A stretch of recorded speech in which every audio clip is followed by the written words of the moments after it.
TNC, Original African Stories. Listener discretion is advised as this podcast may contain violence or strong language. Previously on My Name is A-Zed. For kidnappers or whatever they were, the quality of food they fed me was impressive. He said, Kassy, oh no. Isn't life just a funny bitch? I'm talking about our fucking escape. And why do you even keep asking me about Princess? Why? I told her it will go wrong. I'm so sorry, Azeez. Princess isn't who you think she is. Wait. What? It's fake? Princess was to save his life from an assassination attack. Oh no. Tomi? Do you know that Otunba made her fire the shots herself? That sick bastard! Junior wanted us to leave Chief and Otunba alone and strike the very top.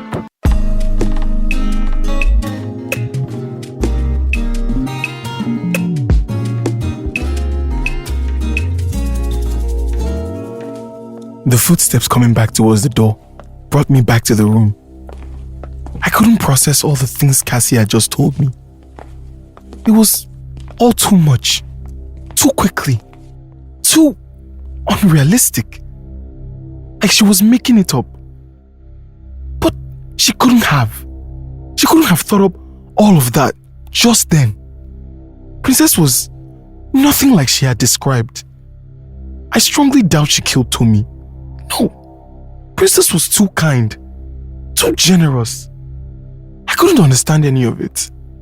Especially how I had anything to do with this mess. I just wanted to leave. I wanted to get back to my life as it was before Kassy. Before that trip to Badore. Before I met Kassy.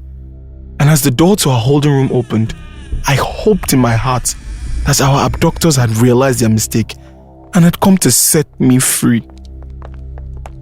Two men walked into the room, and without saying a word, they pulled us up and marched us out of the room.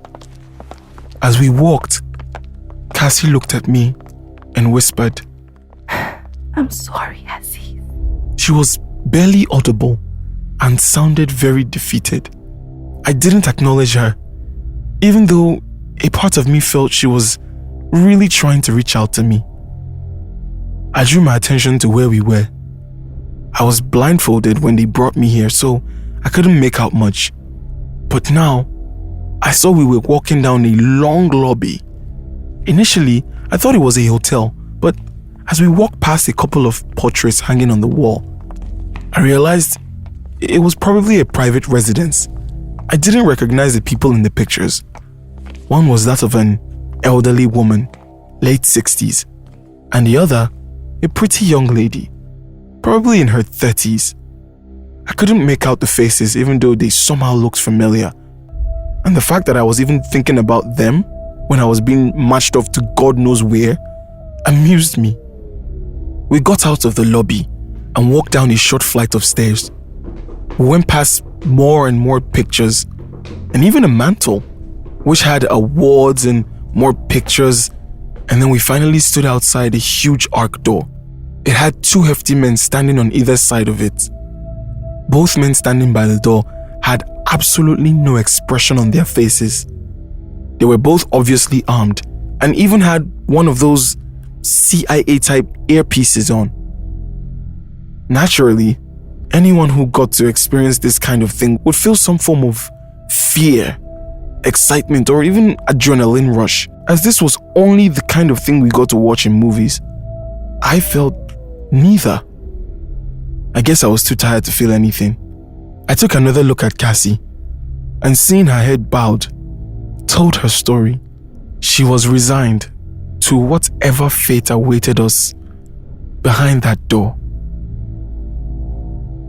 After what seemed like hours, one of the hefty guards pushed open one side of the door, and we walked into a huge living room area. It looked like something out of the pages of a magazine. I didn't need to look up before flashes of gold fittings caught my eyes. The floor we walked on felt so soft and relaxed. That was because we were walking on a rug piece I can't even begin to describe. Grand piano, chandelier, indoor fountain, all in one room. We were definitely in some kind of palace. It had to be. Who are these people? The words brought me back to reality. I hadn't even bothered to look ahead of us to where we were being taken.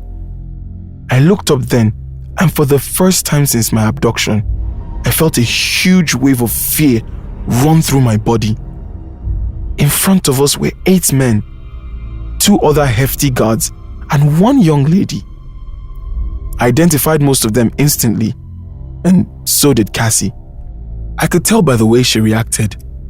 Some of the men also knew who we were, and even though they didn't voice this immediately, you could tell from their reaction as well.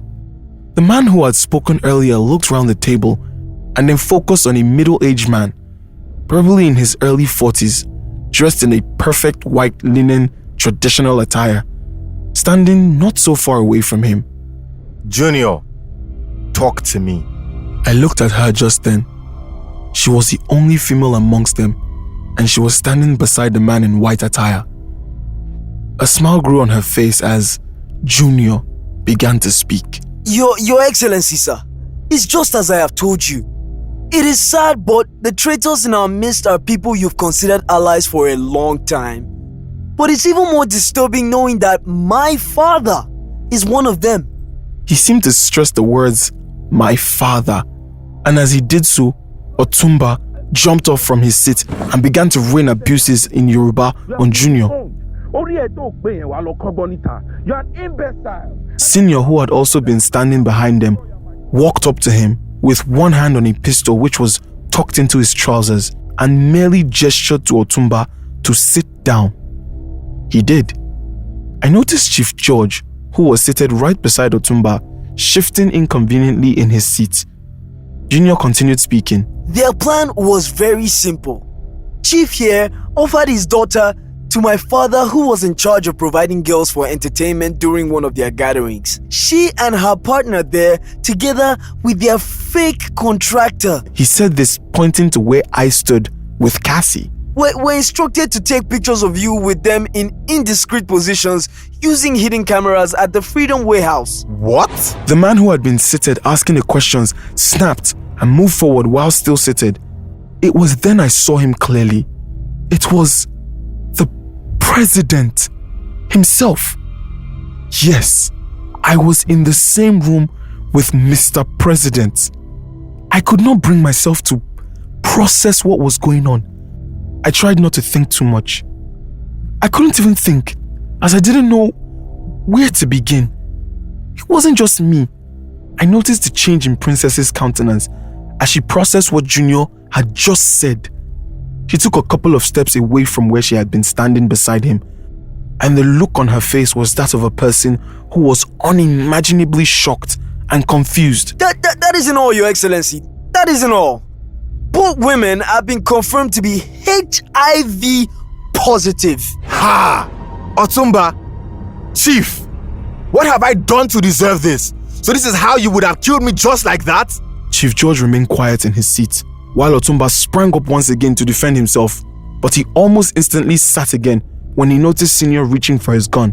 And just then, he spoke for the first time. All this while, even after we walked into the room, he had just sat there, staring, listening. He had not even moved or made to talk once, but now he spoke. Uncle Mufu simply gestured towards the president and said, Johnny, calm down. Let us take it easy. I will not take it easy, Mortal. Can you imagine these traitors acting like they are enemies in public? Meanwhile, all they've been trying to do is spoil what we have spent so much and so long building. Just imagine they had gone through with this rubbish. This riffraff may have succeeded. At that point in time, I felt an anger I had never felt before. I still didn't understand how I had come to be involved in this mess. And here I stood, listening to a man I had so much respect for, calling me what I wasn't. I couldn't understand a lot of things, and I had a million questions. But I just wanted this to end. I wanted to get out of the room, and maybe then I could harass Uncle Mufu for some answers. What was he doing here? Just then, Junior produced a brown envelope out of nowhere, pulled out some pictures and some documents from it. Here, Your Excellency, the pictures and the HIV test results, he said as he handed the documents to the president. Even before he examined the contents, the look on his face showed the story he was telling in his mind. He was disgusted. Seconds later, he rose to his feet, took a good look at Chief and Otunba, and then turned to Junior. He walked up to Junior, patted him on the shoulder, and said, Good job. Good job. He then turned towards Uncle Mufu and said, Muftau, I need this cleared up immediately. You know what to do with those two, and please, dispose of them and the evidence. He said and stormed out of the room. By them, he was referring to I, Princess, and Kassy. I watched to see what would happen. I didn't have to wait too long. It happened really fast. The moment the door shut behind the president, Otunba grabbed Senior's gun and shot at his son. It's your fault! All of it's your fault! He yelled as he fired the gun, and then he turned to Princess with contempt written all over his face. I watched him closely, and I really can't explain what happened next. It came out of nowhere. I found my legs moving faster than my mind. Senior moved to stop Otunba. I jumped and pushed Princess, and in the corner of my eye, I could see Uncle Mufu moving towards Otunba. I felt cold all over. I held the side of my stomach, and as the blood gushed out uncontrollably, Senior had tackled Otunba to the floor, but only after he pulled the trigger. Uncle Mufu was slowly walking towards me, even as the room began to blur out. The last thing I heard from Uncle Mufu was, Otunba! Ó ti pa mí lọ́mọ, ọmọkùnrin kan ṣoṣo tí mo bí láyé yìí.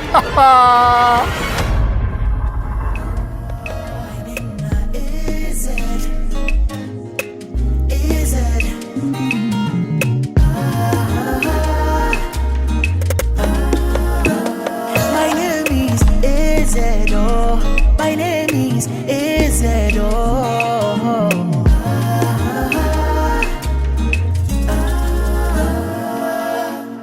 So at this point, we'd like to say a big thank you to everyone who was a part of the My Name is A-Zed project, everyone who played a character, and also to our amazing production team, and also to you for listening. Just in case you're wondering who played what, Kassy was played by Onafori Kuale. Debby, the fatter prostitute, the nurse, and Fadeke were played by the amazing Fefe, who's also the producer and director of this podcast series. Pepeye Girl 2, and the Redlips prostitute was played by Eva Ebele. The OPC, the Mallam, and Senior were all played by Jasper Tomemowo. The security guy, Chief George, that's Princess's dad, one of the men, and of course Otunba, were all played by Onwubuya Charles, who's also the assistant producer of this podcast and the creator of the soundtrack. Super talented guy.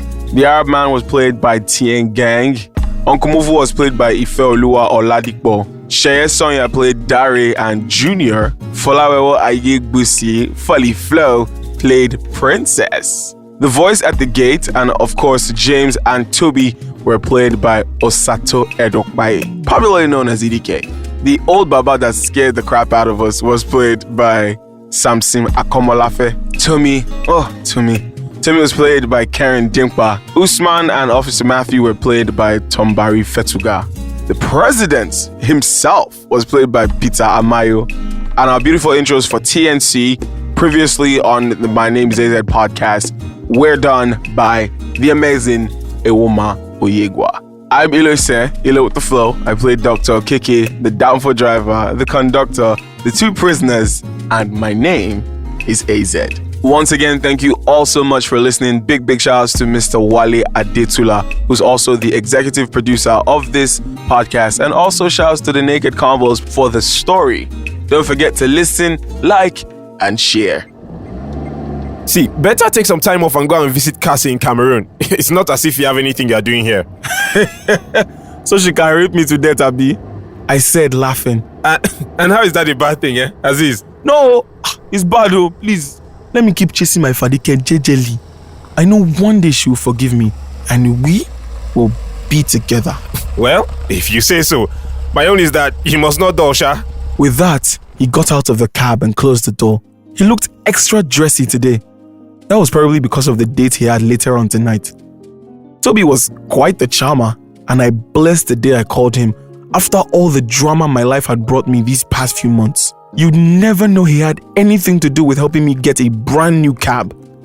He still pays me every time I take him anywhere. It was a hard decision to leave behind Uncle Mufu, who I can't still believe is my real father. How? Why? When? How? How?